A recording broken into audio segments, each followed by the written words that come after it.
సంఖ్యాపరంగా కమ్మవారు తమిళనాడులోనే ఎక్కువ. భారతదేశ వ్యాప్తంగా చూస్తే రెండు తెలుగు రాష్ట్రాలకి చెందిన కమ్మవారి సంఖ్య కంటే కూడా తమిళనాడులో ఉన్నవారికి సంఖ్య ఎక్కువ. దాదాపు 75 లక్షల మంది కమ్మవారు, కమ్మ నాయుడు అంటారు ఇక్కడ మాకు. తమిళనాడులో మా జనాభా చాలా అధికంగా ఉంది. దానికి తగ్గ భాగస్వామ్యం కూడా మా వాళ్ళకి కావాలనే ఉద్దేశంతో మేము తమిళనాడులో ఈ యొక్క మహానాడును ఏర్పాటు చేయడానికి, కమ్మ మహానాడును ఏర్పాటు చేయడానికి సంకల్పించి పనిచేయడం జరుగుతుంది. కేజీఎఫ్ కమ్మ గ్లోబల్ ఫెడరేషన్ ఆధ్వర్యంలో ప్రపంచ కమ్మ మహాసభలు గత సంవత్సరం జూలై 2021 నాడు హైదరాబాద్లో జరగడం జరిగింది.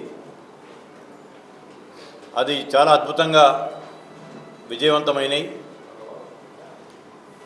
ప్రపంచ నలుమూలల నుంచి 32 దేశాల ప్రతినిధులు, భారతదేశ నలుమూలల నుంచి కూడా, అన్ని రాష్ట్రాల నుంచి కూడా కమ్మ పెద్దలు, కమ్మ ప్రతినిధులు రావటం జరిగింది.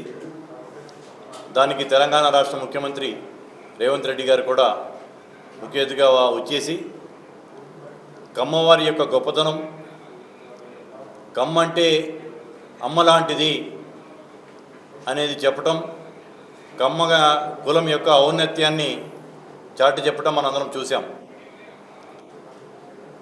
ఇది కమ్మ గ్లోబల్ ఫెడరేషన్ అనేది ఒక గొడుగు సంస్థ లాంటిది. భారతదేశంలోనే కావచ్చు, విదేశాల్లో కూడా కమ్మ అసోసియేషన్స్ చాలా ఉన్నాయి. చాలా అసోసియేషన్స్ పేరు మీద సేవా కార్యక్రమాలు, సమాజానికి ఎంతో సేవ చేస్తూ ఉన్నారు మా వాళ్ళు. వాటన్నిటికీ ఒక అంబ్రిల్లా ఆర్గనైజేషన్ లాగా, ఒక గొడుగు సంస్థలాగా కేజీఎఫ్ ఏర్పాటు అవ్వటం జరిగింది. దాని అధ్వర్యంలో రాజకీయంగా రాజ్యాధికారం కమ్మవారి చేతిలో ఉంటేనే అందరికీ మేలు జరుగుతుంది. ముఖ్యంగా కమ్మ సమాజంలో కూడా మధ్యతరగతి, దిగువ మధ్య తరగతి ప్రజలు కూడా చాలామంది ఉన్నారు. దాదాపు 70% వరకు మధ్యతరగతి, దిగువ మధ్య తరగతి ప్రజలు ఉన్నారు.